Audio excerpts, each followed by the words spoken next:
Hello, everyone, and welcome to This Explainer.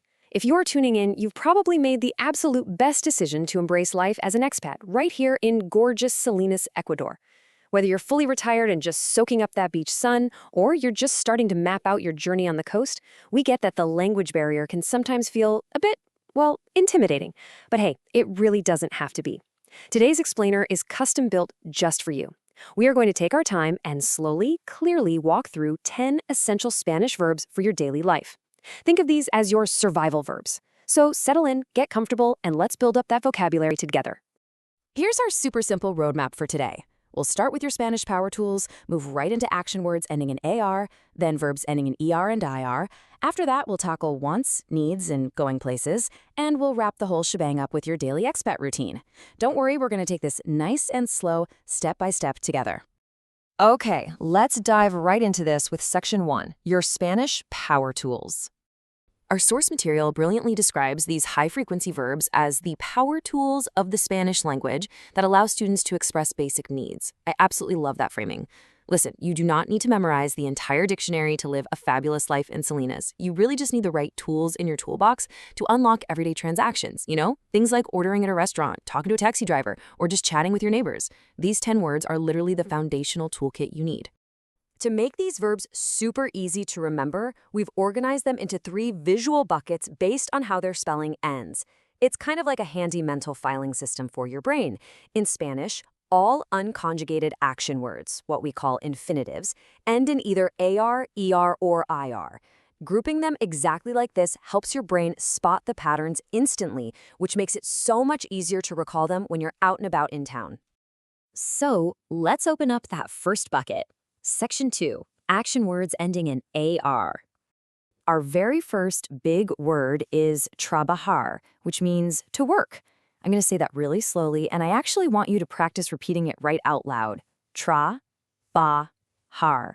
Did you catch where the emphasis goes? Tra-ba-har.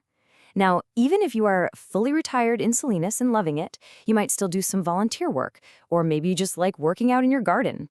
This is a highly, highly useful word to have in your back pocket. Now let's see what that looks like in the real world. Mi esposo tiene que trabajar mañana a las 8.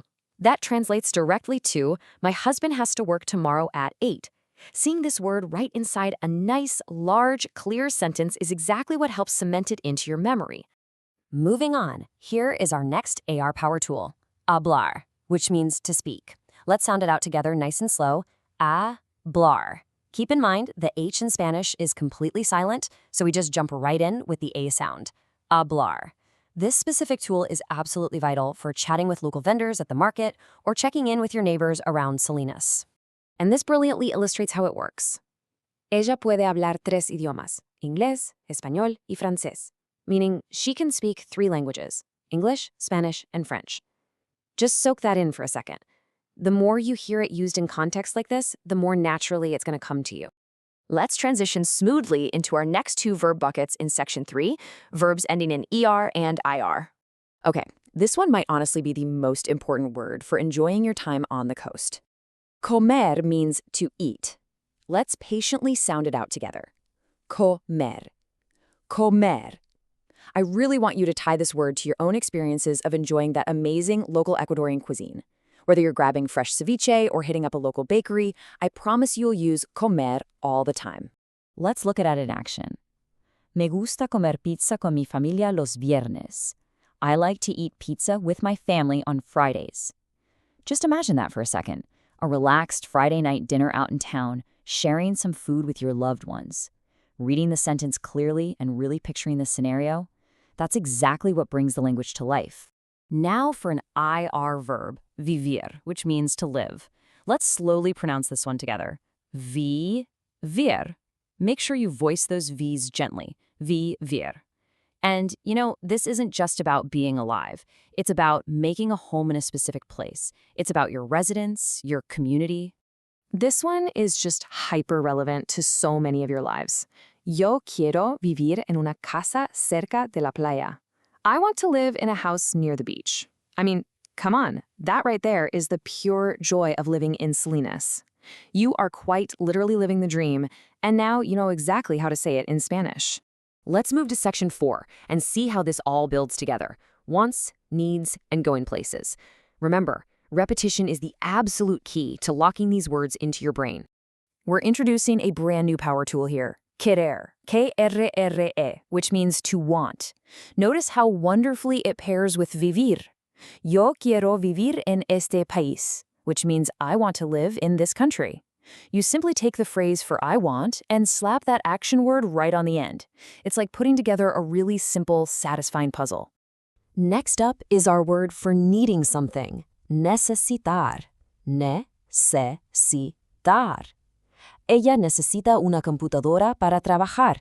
Paired seamlessly here with our very first word, trabajar, it translates to she needs a computer to work. Seriously, whether you need a computer, a taxi, or just a glass of water, necesitar is an absolute lifesaver. Here we're bringing in tener, for to have, and estudiar for to study. Yo tengo un libro y voy a estudiar. I have a book and I am going to study. I can't stress enough how seeing and hearing these words multiple times builds incredible confidence. I mean, you have a book and you are literally studying right now with this explainer. Finally, for this section, we introduce ir, which is a highly irregular verb, but it simply means to go. As an infinitive, it's literally just 2 letters, ir. See how it pairs beautifully with comer? Queremos ir al restaurante para comer, meaning we want to go to the restaurant to eat. That is an incredibly practical phrase to have ready for your weekend plans, for sure. All right, we made it to section 5, your daily expat routine. We are now going to take all these power tools we've learned and actually construct a chronological day in your life. Let's walk right through this exercise chronologically. Imagine your typical day. Step 1. In the morning, maybe you have to trabajar, work on a few personal projects around the house, and you definitely need a hot cup of coffee to jumpstart the day. Step 2. By the afternoon, it's time to comer, eat lunch with some friends, and then maybe estudiar, study your Spanish lesson so you can hablar fluently with your neighbors.